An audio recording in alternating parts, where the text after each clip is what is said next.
Tá conheci alguns semanas atrás, matutino amigo a publicar relato de possível caso de fraude. No mesmo momento, nós dirigimos várias cartas na Junta de Supervisão do Hospital, que nos instruíram a fazer uma investigação de imediato. De imediato, uma investigação a um lugar, feito onderzoek, baseado no resultado de feito onderzoek, tal necessário para começar com uma investigação forensica. Investigação forensica aqui e acaba a começar, tem 2 empregados, no momento aqui, que o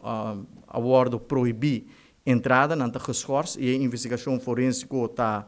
andando, e a mensagem vai para todo empregado que não porta sina, que o negócio está acordo assim, com saúde de gente, e se resultar que tudo o que está acordo bisa por acordo provar, é não responsável, seguro, tem que pagar para essa aqui, e dentro de pouco,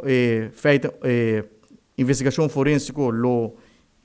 chega na sua final, e nós compartilhamos com a comunidade de imprensa também que é o resultado de investigação forensica aqui.